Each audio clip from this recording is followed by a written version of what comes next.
Whenever you're ready, Chair.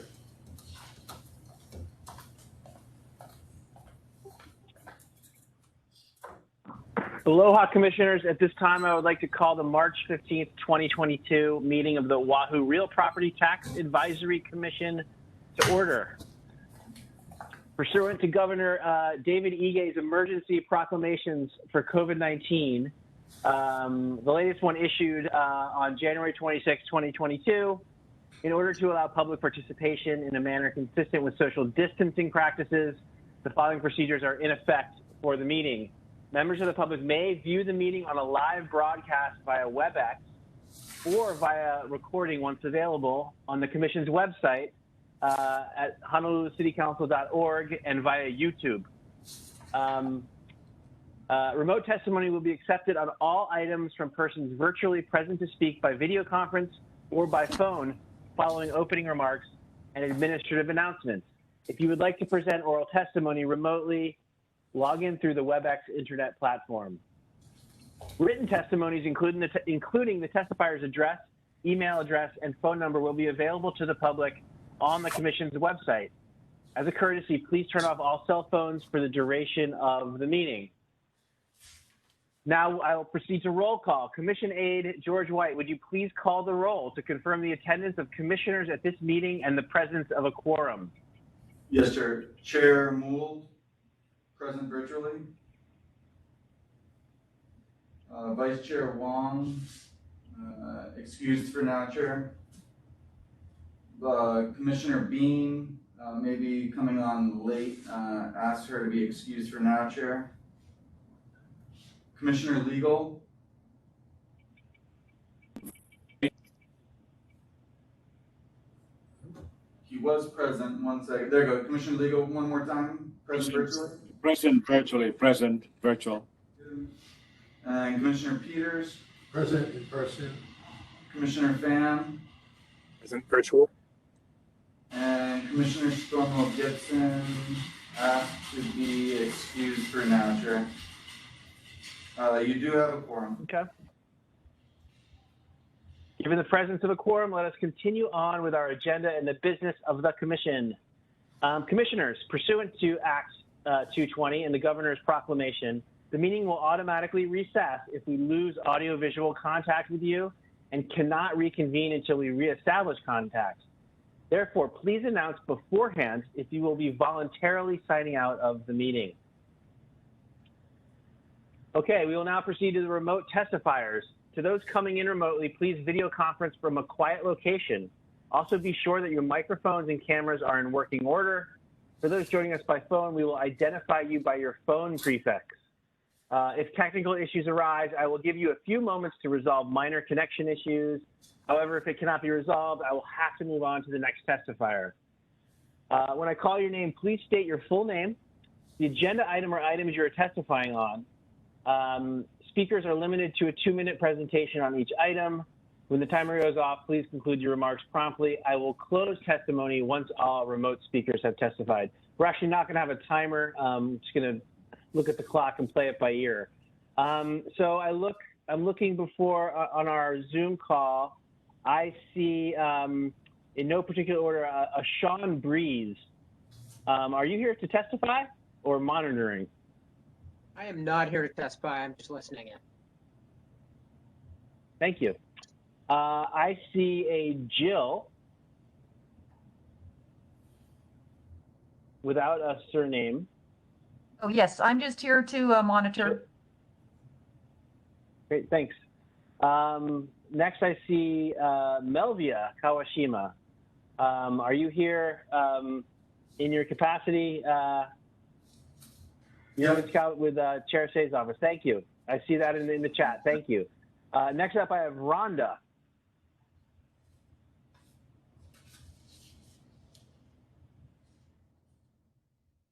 Oh, I'm here just to watch. Thank you. Appreciate your attendance. And then I see Stephen Takara from the Budget and Fiscal Services, City and County of Honolulu Renewable Property Assessment Division.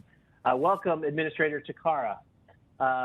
Would you like to testify or provide words, or just here to answer questions, etc.? I'm not just here for any questions you guys may have. And thank you for being here as a resource for us. Much appreciated. I don't see any testifiers. Can you confirm for me, Commission Aide White, that we do not have testifiers?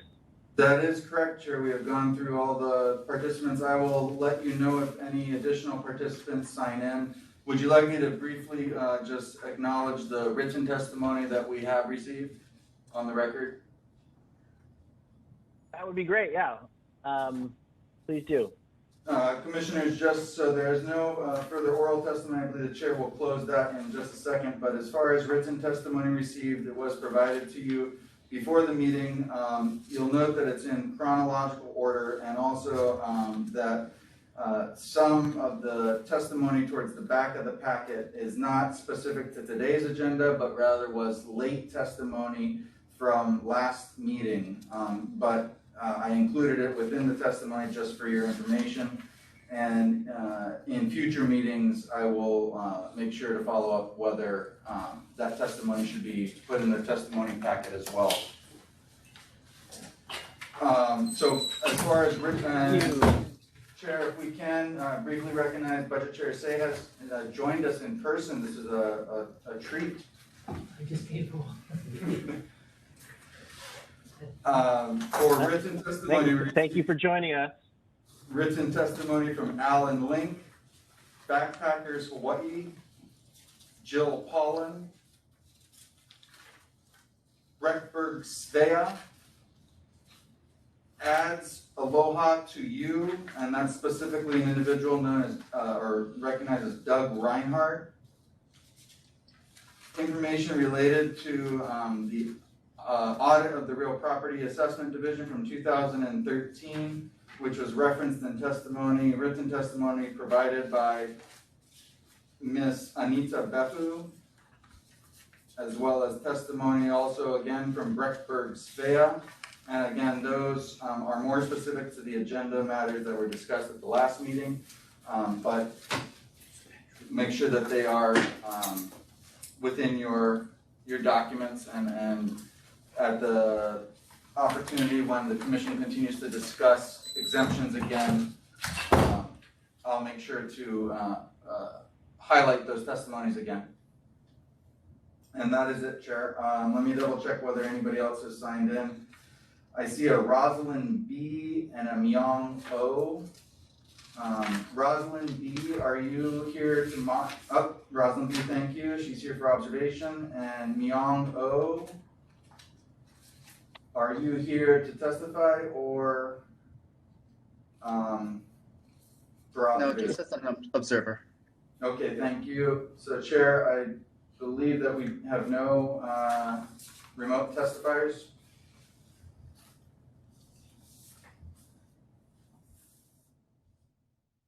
I think you're muted, Chair. Thank you, Matt. There being no other testifiers, testimony is now closed. Thank you, members. As a reminder, the subcommittee's preliminary report is just for presentation today. Now we're moving on to the Rates and Classification Subcommittee preliminary report. It is a preliminary report, and we're just going to get a presentation today. There will be no discussion or deliberation upon the report itself and its specific recommendations. We will have an opportunity to discuss more generally the issue related to retiering or restructuring residential real property tax classification as part of discussion item 3 on our agenda.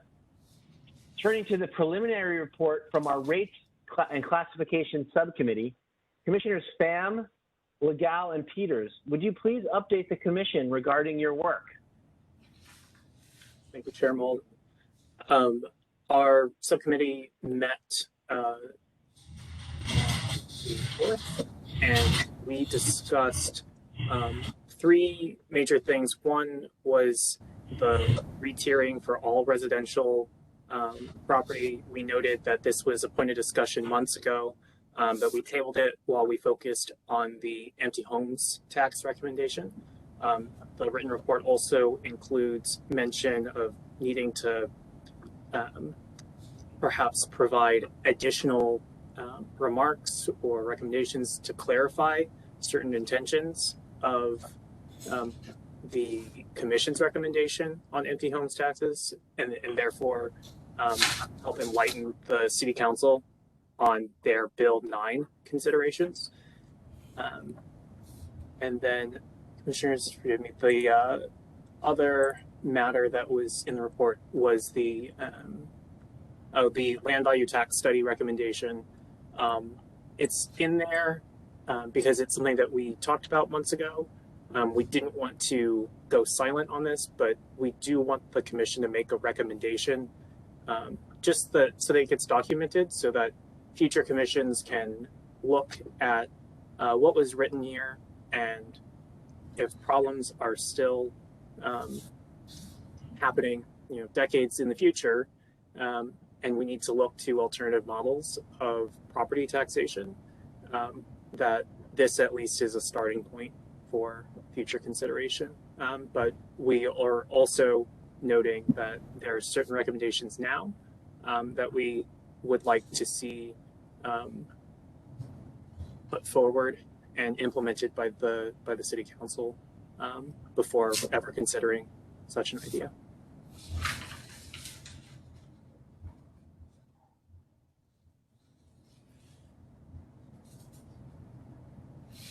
Chair, that's all that I have to report on our subcommittee. Great. Thank you very much, Commissioner Pham. Appreciate that. If other commissioners of the subcommittee want to mention something, feel free. Otherwise, thank you for that subcommittee report and all of your work and efforts. I really commend that. So moving on, we're gonna, for discussion items, discussion item 1, we have a recap of our March 2nd, 2022 Budget Committee meeting. At this time, I would like to open the floor to discussion regarding the Budget Committee's meeting on March 2nd of this year and its consideration of Bill 9, the empty homes tax, and issues regarding valuation, appeals, assessments, and classifications. So open for discussion. Mr. Chair, I read that Bill 9 was deferred by the Budget Committee. Is it true? Correct. Further.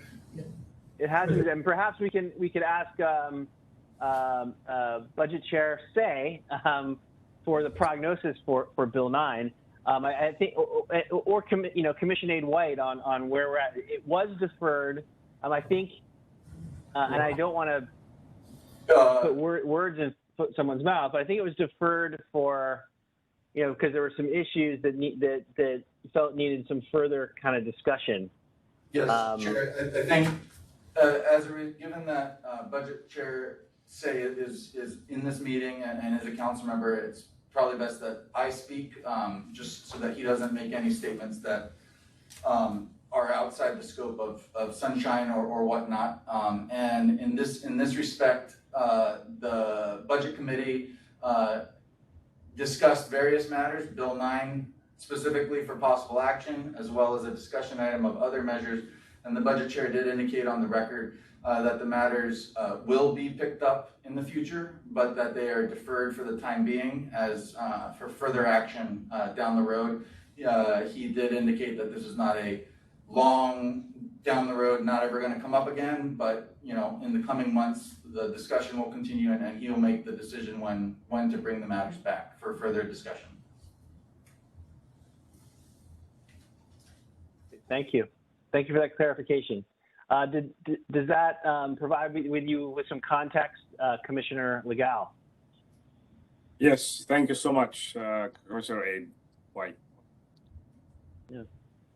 I mean, I think we might want to do some work to sort of strengthen some of the arguments with some numbers for our final report. I do think, I think we put a pretty strong recommendation forward. I think we did, there's already, in my view, significant research and analysis from multiple parties that has gone into this. So, our idea for the preliminary report was really a full recommendation for the empty homes tax. So, yeah. And, given, the continuing urgency of our, real estate prices continue to go up. Property taxes are going up because valuations are going up. Those valuations are in turn driven by, a market that is driving those prices up. And so, so this bill is I think, and I think the commission's report reflects this, is a direct remedy for those, for these issues that we're facing. And I think we stand by that report.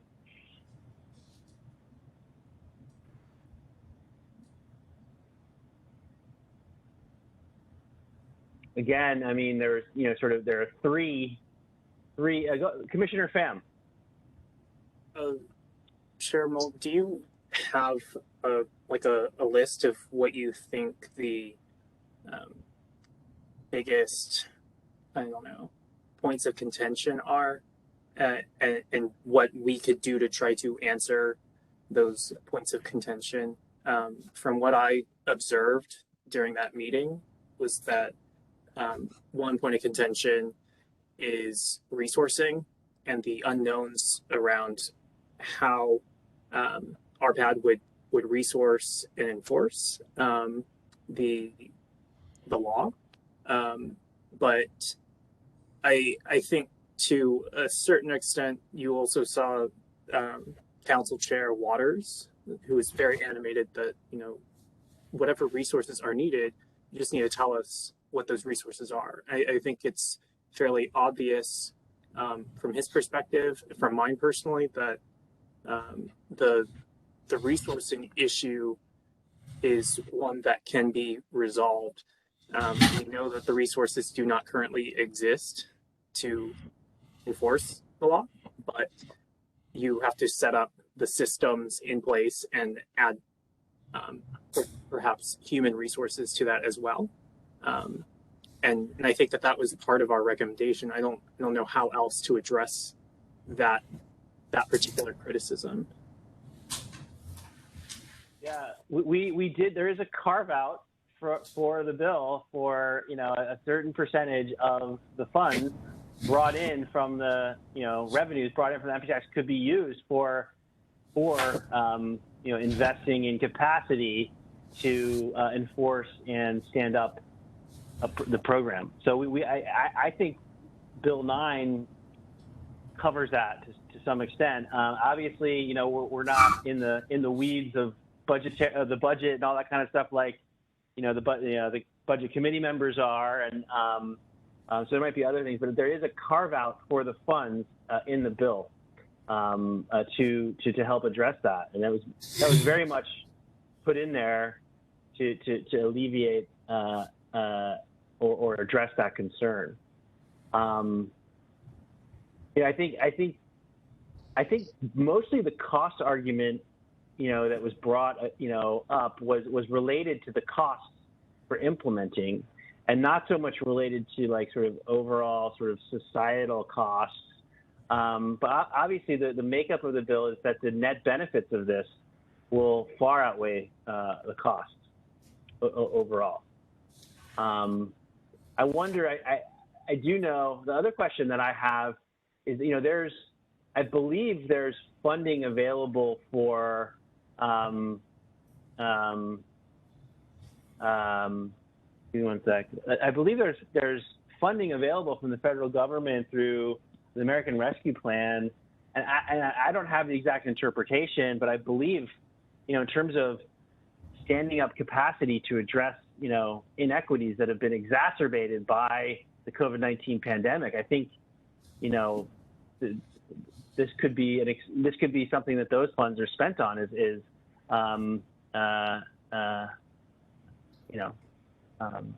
could address that. Is there does Commissioner White have a follow-up comment? Just very briefly, I believe in Commissioner Pham's, or in the Rates and Classification Subcommittee report that was just presented earlier, Commissioner Pham and Commissioners Legal and Peters noted that they may look at in the final report that the commission will be putting out, including a small section addressing the empty homes tax and the progress in the discussion. I think the budget committee meeting, which was linked on the agenda of the video, provided a very robust discussion for about an hour that I think was very insightful for all parties, and the commission can really hone in, like Commissioner Pham was suggesting, on any necessary points to re-highlight if the commission desires to. But I think the budget committee successfully had a very robust discussion that allows everybody to kind of know where everybody's at. Thank you. Any other discussion items from commissioners on this One. subject? Yep. Thanks for the reminder, Commissioner White. The two clarifying recommendations from the Rates and Classifications report have to do with the definition of empty home and the difference between how it was defined in the recommendation from the commission and then how it appeared in Bill 9, and just offering some additional explanation behind why the commission took a definition that is sort of backed into, in which you have a starting point in which you have to exempt out of being an empty home. And then the second one was something that got brought up during that city council meeting, was the Maui approach. I know that's on our agenda today, but that we did talk about the Maui vacant classification as a possibility months ago, but we decided to separate out that component of how they approach the issue to do a supplemental tax, because I think that was another point of contention. Some with testifiers to this commission and testimony submitted to that city council meeting. The explanation on why we chose the supplemental approach instead of having a classification is something that I think the commission needs to clarify and really push, just to not allow the discussion on empty homes tax to be a victim to the whataboutisms and trying to distract, how about this method, that method. I think we really need to just focus on this one and have the city council just say, do it or don't do it. Because as Council Chair Waters stated during that meeting, this is like the 5th time that this has come up in the community. So it's time to just stick with this and not get distracted by too many things, in my opinion.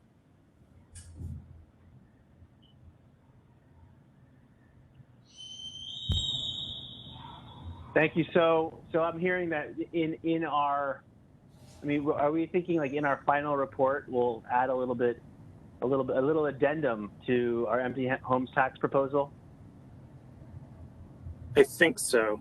I think especially looking at the budget meeting and trying to pull out what was said and what the concerns were and the questions as to why certain things were worded the way that they were, we can hopefully offer some clarifications. I think the other thing that I was disappointed by is that, Chair, you were present during that meeting and you were not asked questions.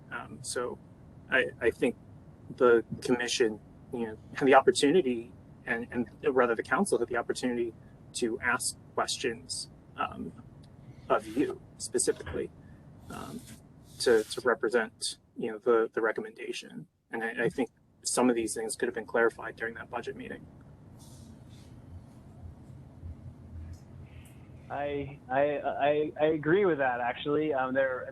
Particularly regarding the administrative cost element, that the administrative costs were covered in the bill by design. I think might have been added to the conversation at that time while it was live.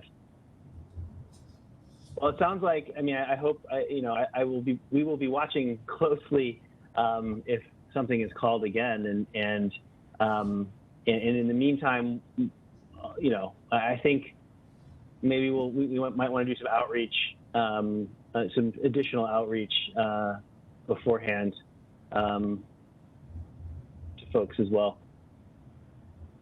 Mr. Chair, this is Jack. Just following up on Commissioner Fo's comment. I haven't attended the meetings, but I think, I don't know what's the protocol, that if there are any questions, should it not bring it back to the commission to study it more if there are concerns, so that we can make some clarifications as to what we mean? Because we discussed this very robustly, this empty homes tax.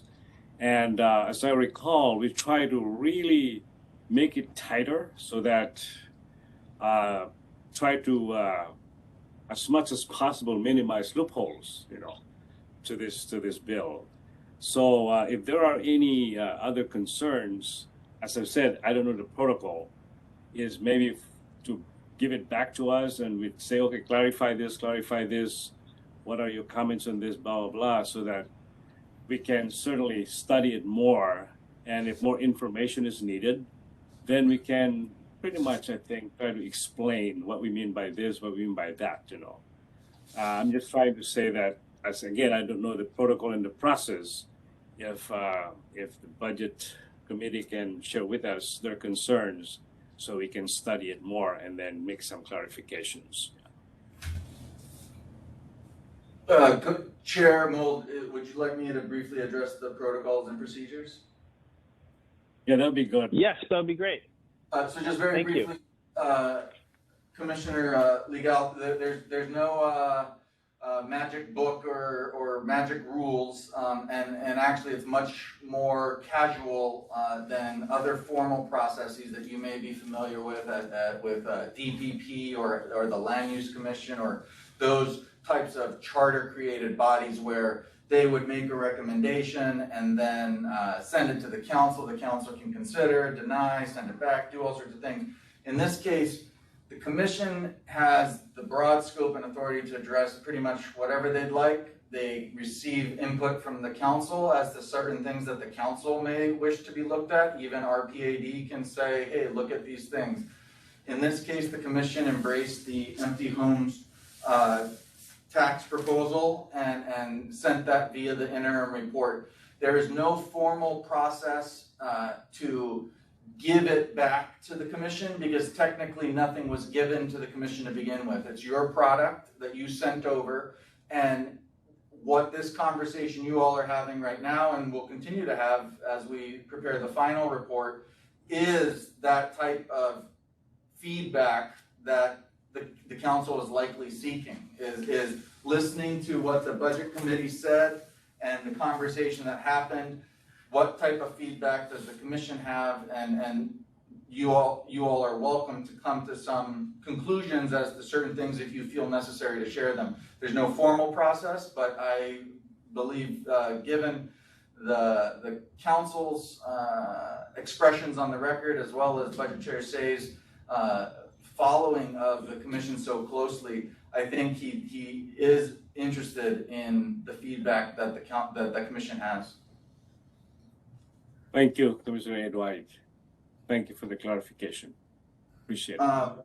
One matter, Commissioner Legal, that I think you're very familiar with, or every commissioner here is familiar with, is, if the matter were to come back, we know what the issues are, But some of those issues are issues that in our report we document that we asked RPAD or we asked BFS specific questions and we couldn't get answers. And our position, or the commission's position, was that the only entity that can get answers possibly from the city administration is the council, and that the commission can ask, but many times we don't get answers. Does that make sense, Commissioner Legal? It makes sense, but it does make our work a little bit more difficult without more information or more feedback. Because what we would like to do is to make things work, right? And I know that maybe a recommendation is not perfect. Nothing is perfect. And if there is any feedback that we can somehow explain it or change it, whatever needs to be done, so that we can have a viable bill that is more, I think, fair and equitable to everybody, you know. So that's really what we're trying to achieve for, is to make things, because it's really difficult if we don't know what the concerns are and where I don't see opposition, but just concerns about the bill, you know, that maybe needs more clarification and explanation from our point of view as a commission.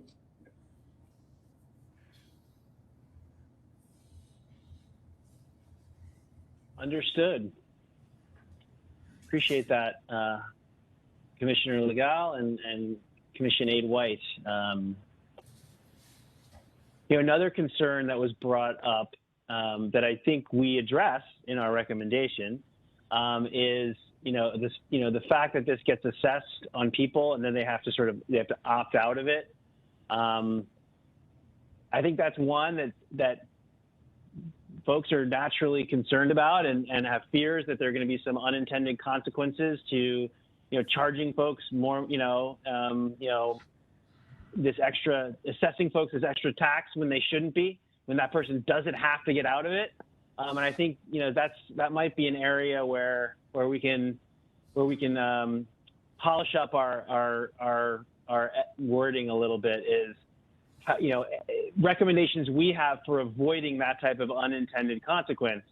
Because we know, there are folks out there that can avail themselves of the homeowner's exemption, but for one reason or another, they don't get to it at first, or they don't get it in that first year. Maybe there's some appeals. Do we account for an appeals process for the assessment of this tax if someone is assessed it, on an unwarranted basis? Any thoughts on that from commissioners? Yes. Commissioner Fang? And I think that's another reason why we did for that supplemental approach, is so that you could have a separate appeals process in which the appeal is a bit more binary, in which you say, do you need to pay this particular supplemental tax or not? You missed whatever deadline there was in order to opt out and be exempt. Whoops, you're bad.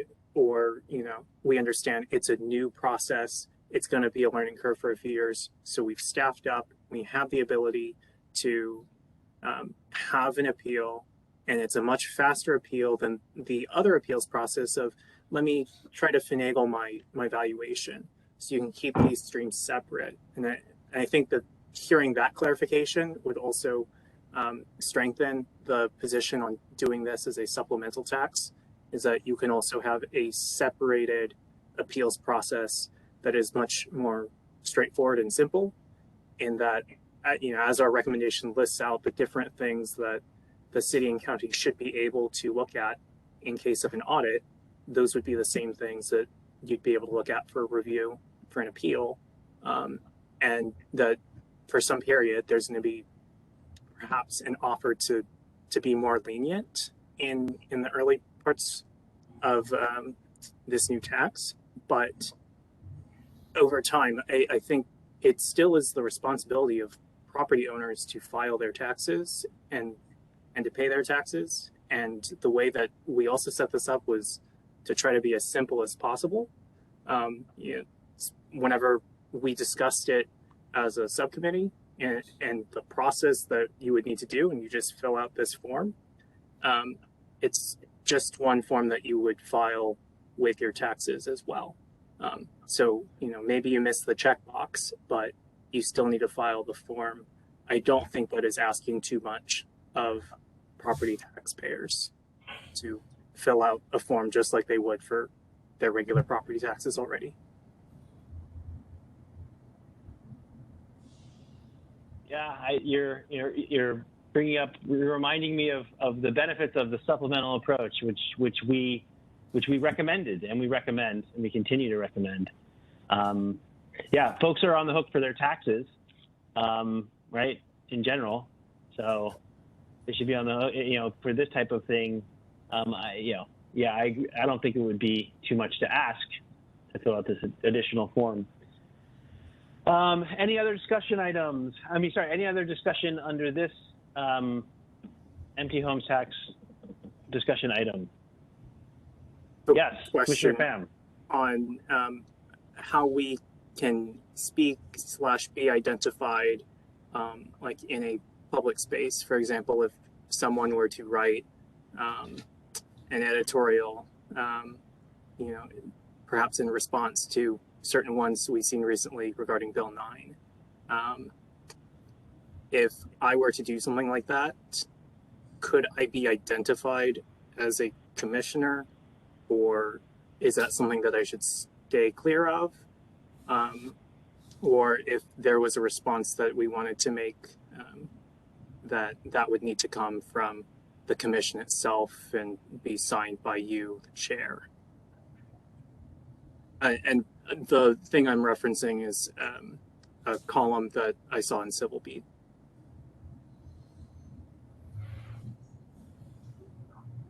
What you remind me what the bent of the column in Civil Beat was? The Civil Beat for the benefit of the the column was calling out the bill as invasive or too penal, or that there was an inconsistency with the language at the top of the bill talking about planning and permitting, and the next criticism behind that was, there's your answer right there. Why bother with a tax? You just need to allow for development to go with fewer restrictions. Certain things that, like, I personally don't oppose those arguments, but also for the scope of our own commission, we're not zoning, planning and permitting, so we can't really answer to that. But that was the gist. It was a criticism of the Bill 9 approach. I may have missed this article. Was this article sent around to us? I would like to read it and or refresh my memory on it. To the question of whether or not you can, how to testify or how to write an article, I'll defer to Commissioner White for that question. So I will forward it was a recent article, and I'll forward it to all the commissioners. And Commissioner Pham, you can identify yourself as a commissioner on the Real Property Tax Commission, just that you do not speak on behalf of the commission. And even Chair Mould does not speak on behalf of the commission except for those matters which the commission has spoken, if that makes sense. That's why before the Budget Committee, the comments were specifically tailored to what was voted and agreed upon by the commission as a whole. So you are welcome to speak your mind, share your thoughts. You can identify yourself as a commissioner. Just note that you are not speaking on behalf of the commission. Does that? Yes, understood. Your question? Understood. Thank you. And I'll forward that article to the commission. Welcome, Commissioner Bean.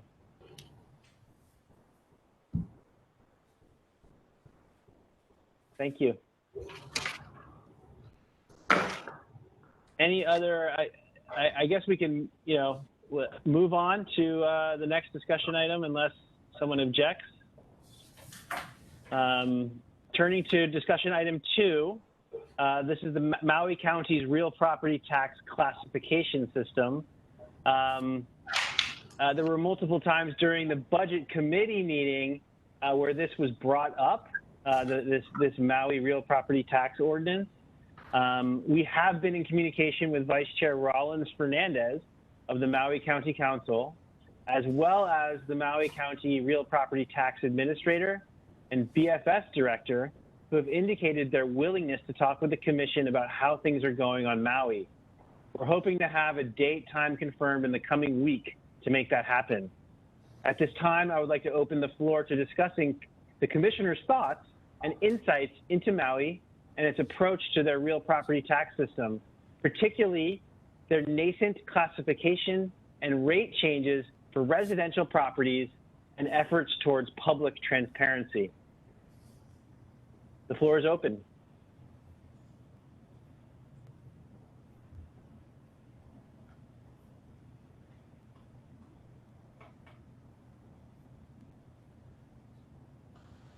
All right. Well, if there's no discussion, we'll look forward to inviting those subject matter experts and administrators to present to us.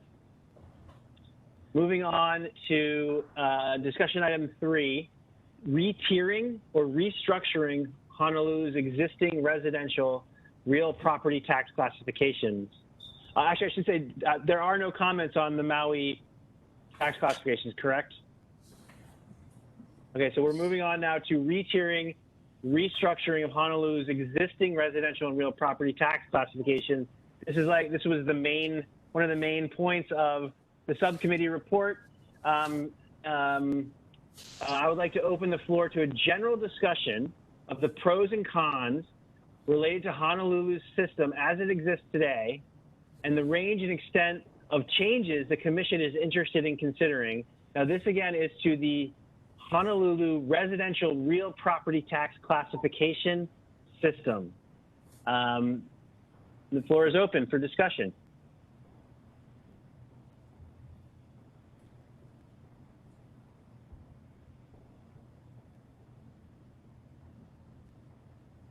So I guess is the rates and classification subcommittee? Have you guys had sort of options in there? Is it your plan to hone in on one recommendation for the re-tiering and restructuring?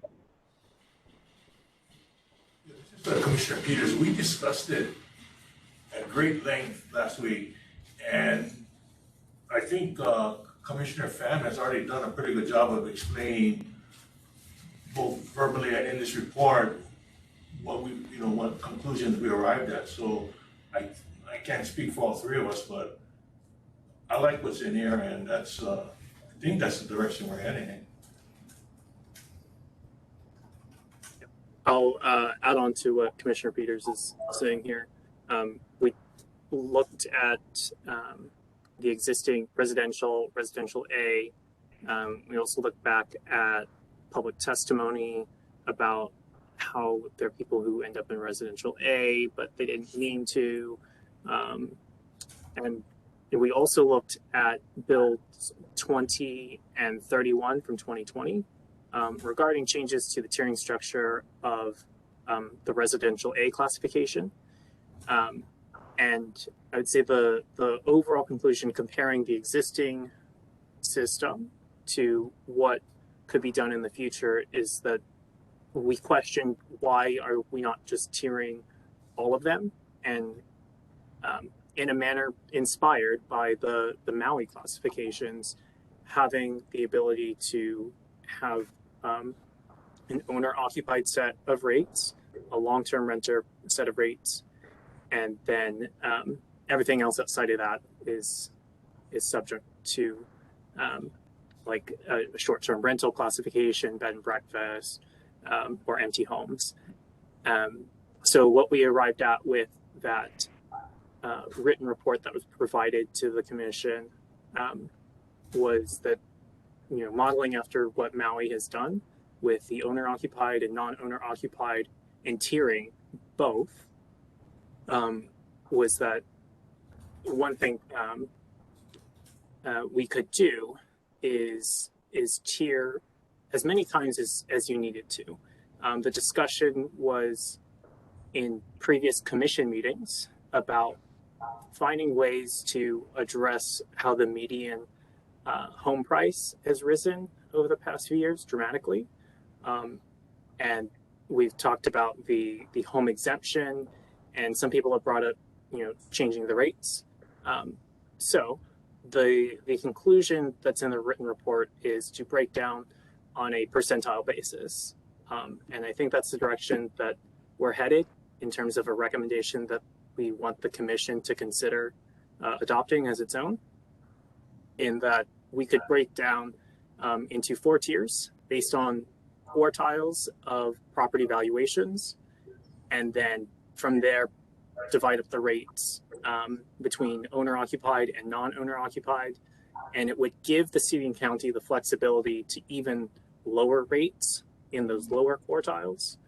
So it gives the city and county more levers to pull whenever it comes time to pass the resolution on setting real property tax rates every year, if they want certain equitable outcomes from the property tax system. So yes, we do have a recommendation that we're steering towards, and it is to tier owner occupied and non-owner occupied properties, and to base the tiers on the quartiles or quintiles, percentiles of the assessed value of all the properties. Any idea how that would, from a revenue intake perspective, the steepness of the curve, or how the different rates are set, and the ability to lower, the certain quartiles or quintiles, what have you, versus, and then have flexibility on the upper end. I mean, are you also looking at, enhancing revenue generation in that, as opposed to, efficiency in addition to the equitable outcomes? Yeah, absolutely. There's a certain limitation to what we are able to discuss with this idea in the data, and having a full data set, is that we put some representative property tax rates into the table that's in the written report. And those are just based on existing rates from this year. But yes, ultimately, this could be a revenue generation system, or, to start out, the idea could really just be about taking the amount that the city takes in from residential real property taxes every year in terms of revenue, and then changing the rates so that you just have a more equitable distribution. But that's right. That's where we're headed here, because the current system, to your earlier question, Chair, the question about the existing system is that if you have a property worth over $1 million and you're an owner occupant, your tax rate is 0.35%.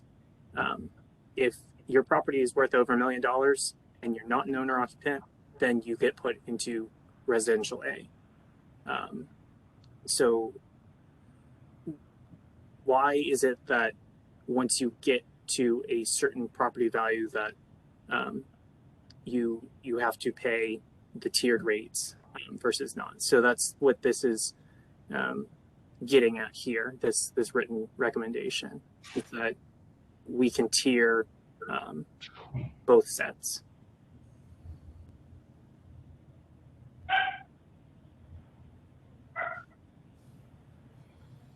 Great, thank you.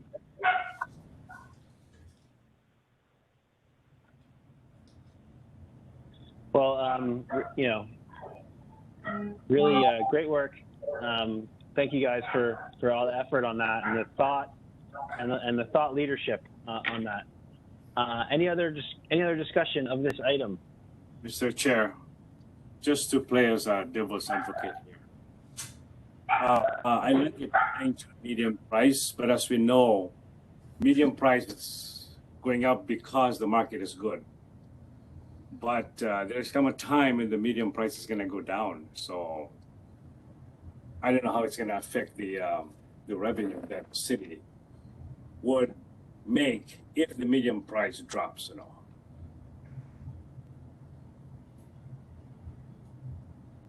Just a question. Yeah. I Commissioner, like the time for the medium price, but you know, yeah. right. Go ahead, Commissioner. You know, actually, the recommendation that we're making right now, we got away from median price, and that's why we went with the valuations that the ORPTAC already has. So, you know, when you talk about median price, you have a very limited number of transactions, say in the last year or whatever, so you have a small sample. If you go by valuations, there's 250,000 residential properties, so you get a really big sample, and you get hopefully a better number when they try to set up the quartiles. So that was why we went in the direction of valuation as opposed to median price, or we also looked at the published tables from Housing and Urban Development, and that's why we went in that direction. Yeah. Even the valuation or assessment would probably go down too if the market comes down. So I guess it's all a moving target, you know. That's what I'm saying, you know. So, well, we have to start somewhere, to do this. Right, and I think that having a system in which you tier everything and you have multiple rates is that you're giving the city the flexibility every year whenever that resolution needs to be passed on setting the rates. If the property values end up diminishing in the future, then you can change the rates to still meet the budgetary objectives. So I think that there's flexibility in this, that if things were to deteriorate on the property values, that you would just adjust the rates. I like the flexibility because, real estate goes up and down, right? So it's always, as of now, the market's really good, so the assessment are higher because of the market, what the market is doing. But I guess the prediction is that toward the end of this year, maybe next year, foreclosure is going to come in. So we don't know. So I like that idea of being flexible, giving the flexibility to the city council to come up with whatever they want, to somehow balance their revenue or their budget, whatever it is, and to still have enough money to meet the needs of the city, the core services. And another point about the quartile system is that by setting these breakoff points based on your respective position with property values, as the market changes, right, everyone's going to move together or relatively close together, instead of using dollar amounts, which is something that I think we've grown accustomed to seeing, is that you set things based on dollar amounts. Residential A is cut off based on a dollar amount, and the reason why bills 20 and 31 were even put forward was to try to adjust the dollar amounts. If you set up a system like this, then you're not explicitly setting dollar amounts in the ordinance. Instead, every year that, we talk about indexing a lot and trying to index with inflation. We talked about that with the homeowner's exemption, trying to index with inflation. This is a way to, in a way, be indexed and allow that flexibility and that movement every year without having to go back and change the dollar amount that's written in the ordinance. Speaking of dollar amounts, I had a question for Stephen Takara. I know you're listening in. When we were setting up our sample schedule, we really were curious to see what the numbers would actually be. Would it be possible for you, I mean, you could use last year's numbers, we just kind of want to see what the tiers would look like based on last year's valuations, just so we kind of know where everything, everything lands there. Is that something you could do for us, and would it be relatively easy for you? Because you have all the data. Yes, I mean, I'm here to help. So, again, just give me your criteria and we can see what we can do. We have the data and what you're describing or Commissioner Pham is describing. I think we can figure something out. As far as the tiers, what is the threshold of each tier? And what is your proposal, of rates? Then we can kind of work something out. I mean, we're not really looking at rates because we figure the council has to set the rates anyway, but we just like having the tiers being set by your valuations and not so much a median price or something like that. So we just want to know what would the valuations be if you took all the residential properties and broke it up into like those 4 quartiles. yes. Right. So what would be the four quarters or 4 quartiles? Meaning, did you want a equal distribution? So divided by 4 and 25% in one tier, 25 in another, and so forth, or did you have 500,000 and below and 750 and below? And I don't know what you guys are asking. Yeah. Commissioner Pham, why don't you be more specific? Yes, it is breaking it, taking all of the residential properties, sorting them from least value to highest value, dividing them by 4, and then finding out what the ranges are. So that first quarter, the lowest value to the highest value in that first quarter, and then that 26th to the 50th, so then your median, and so forth. Okay. So, and we're not concerned about rates. We just want to know, what is the 25th percentile value, okay. 50th percentile, 75th. Sure, fair enough. I mean, I guess, again, just for clarity, I mean, if Mr. White or Commissioner White can, if you guys can give him that information, and then, then we have direction as far as what you guys are asking for. Yep, that's not a problem. Since I got the mic right now, just to follow up, and I didn't get the questions, or maybe I was forwarded and maybe I didn't get it, but the previous meeting, I think Commission was asking how many claims. I think Commissioner Bean was asking the number of claims in 8-10-9 and 19.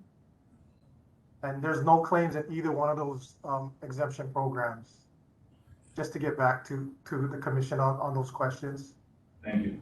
Yeah, that's what we kind of assumed, but we didn't want to just assume it, yes, because it wasn't on the table. Yeah. I kind of thought that there was some in 9, with HMSA, HMMA, and stuff like that. Those health identity, but apparently they qualify under 1010. So there's none in both. To confirm, yeah, there's none in both programs at this point.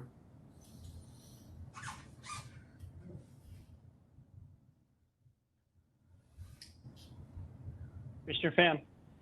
And then I don't want to make our data requests to Administrator Takara more complicated. So I just want to point out that there's going to be a limitation in that data, and that there are properties that are like multi-million-dollar properties out there. For example, I looked up one that's a $200 million property.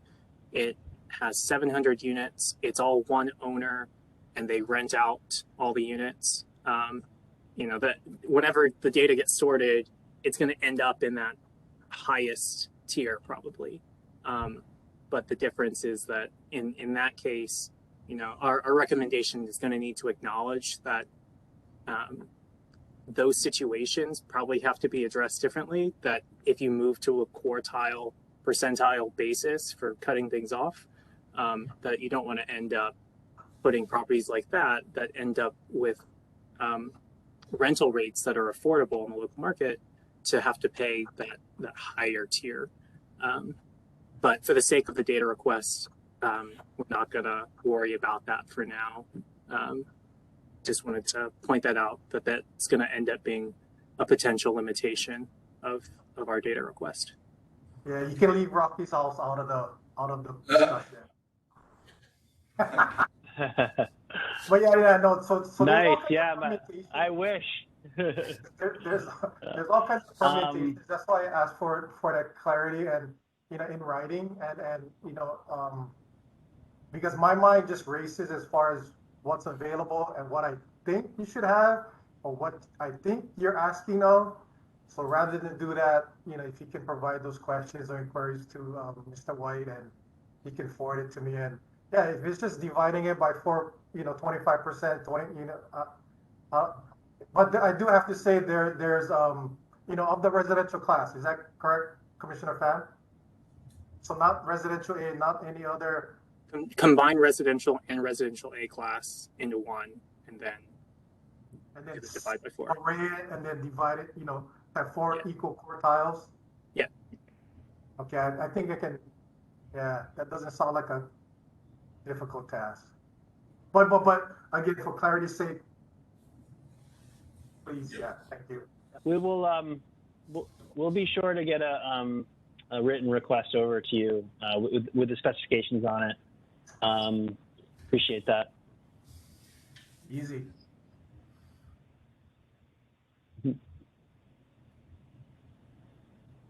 Okay.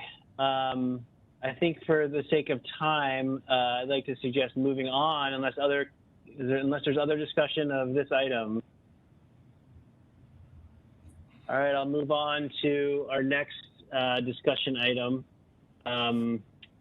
Now, let's move on to discussing the objectives and timeline through April of 2022. We have addressed some of this stuff, and we've made progress in most areas anticipated to be in our final report. Beyond continued discussion and decision-making on recommendations related to a handful of exemptions previously deferred and the residential rates and classifications explored today, are there any other outstanding issues any commissioners believe should be addressed on our radar for further consideration as we look at our schedule going forward? One area that I think we might want to take a look at is alternative energy.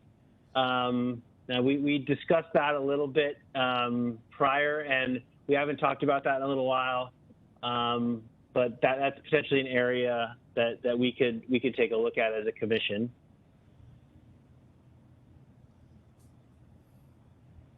And include in a recommendation for in our report. Any other outstanding issues or additional issues or items that commissioners want to tackle? Question, Commissioner Chair Rocky. On the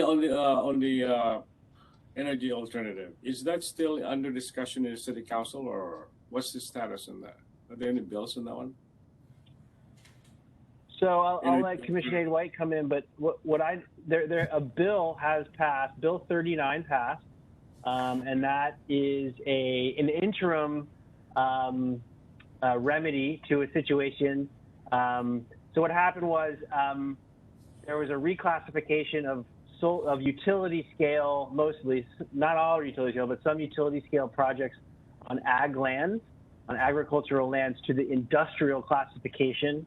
And Bill 39 provided I believe an 80% discount on that new industrial classification upon application from a project owner.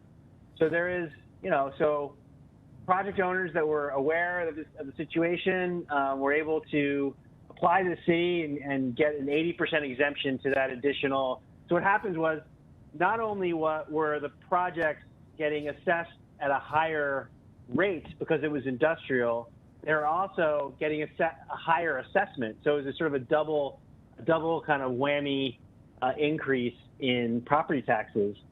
Now, this was an issue for some this was happening for existing projects that had already baked in their property taxes, and so it was causing some issues with some existing projects.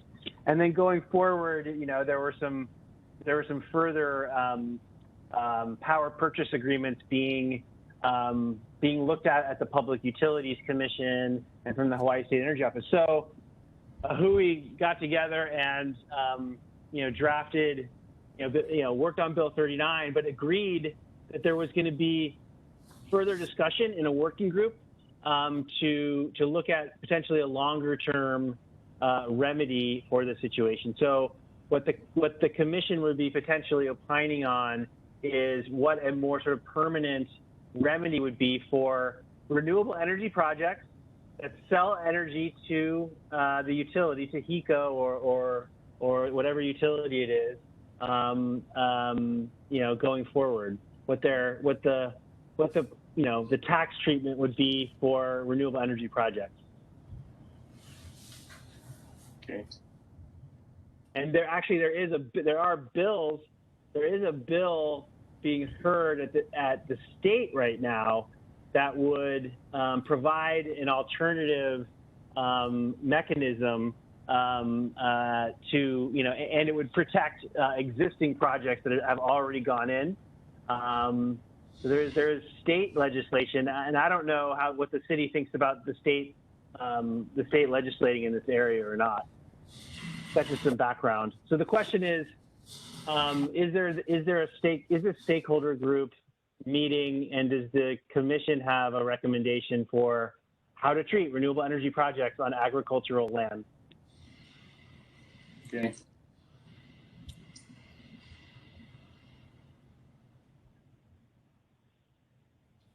Commissioner Aide White, is there anything else on that subject that you may know of or we should be aware of?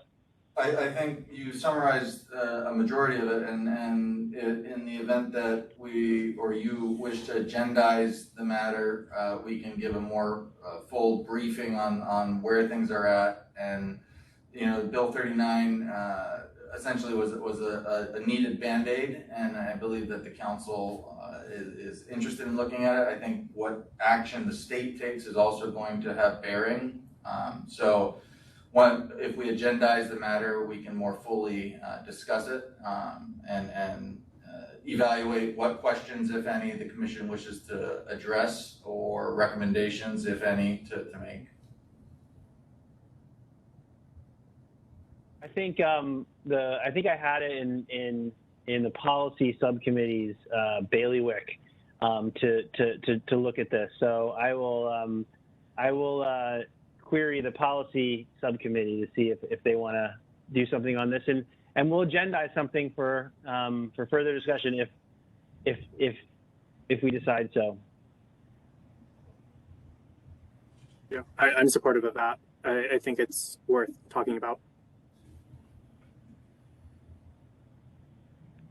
Are we done discussing credits and exemptions? Or it's still on the table?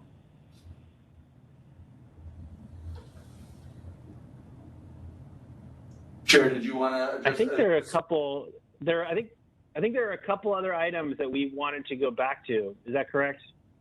Yeah. So procedurally, Chair and Commissioner Legal, everything's open to you. You're the commissioner. Whatever you want to discuss. But at the last credits and exemptions meeting, we were able to address a large chunk of all the credits and exemptions that the commission reviewed and made a recommendation on. And then deferral was taken on approximately 5 matters that will be agendized at a meeting in the coming weeks for further discussion. And I think there's 5 or 6 specific exemptions that the commission deferred for further discussion.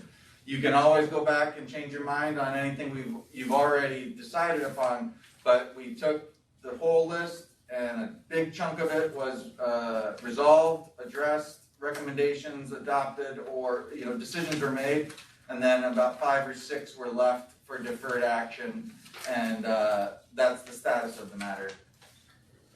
The only reason I ask is I think there's also a bill in the legislature about redefining historical homes. So I'll be very interested as to what is the definition of historical homes. So. I was not aware of that Right. bill, so I'm happy to look into that as well. Yeah, there's a bill I think in the legislature about defining historical homes.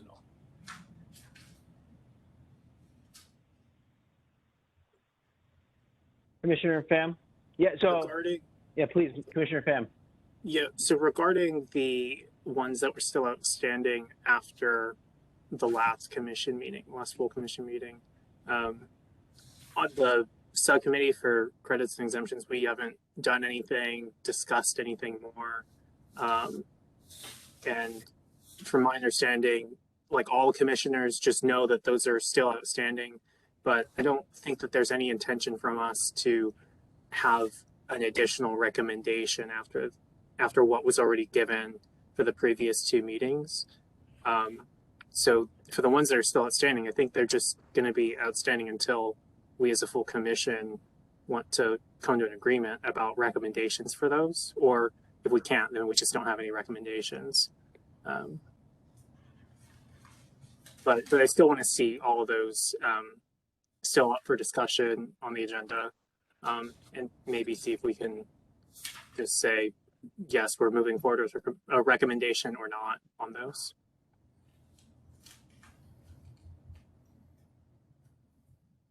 Yeah, so I think, we're gonna, probably one of our next meetings will agendize discussion of the remaining, issues, the remaining unsort of decided recommendations of the subcommittee or deferrals.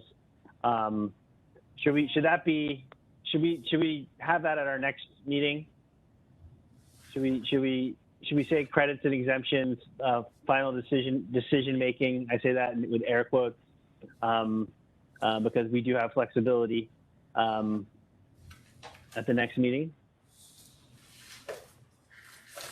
Yes, I think so. I think the one that's going to end up needing a lot of thought by all the commissioners is a figure for that homeowner's exemption. Just because I don't think that there was ever consensus around what that amount should be raised to. And I think there's also been discussion about changing rates and things like that. And it's a little bit tied to that comprehensive recommendation from rates and classifications. But I think that rates and classifications recommendation is more of a long-term thing, whereas the homeowner's exemption is something that if the commission had a recommendation to raise it, that could happen more in the short term. So I think it's still worth talking about in dollar amounts, as much as I am hoping that we can start steering away from these dollar amount cutoffs. Yeah. Agreed. So let's commit to do our homework for our next meeting and have our questions and or positions a little more ready to go for discussion. I think with sort of I addressed this or brought this up at the beginning of the meeting. There's urgent need with valuations having gone up, and the homeowner exemption staying at that rate, that fixed rate, that benefit or protection to residents is not as powerful as it was, not as effective as it was, let us say.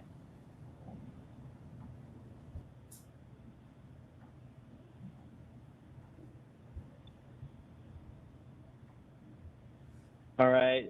If I don't any more items from commissioners.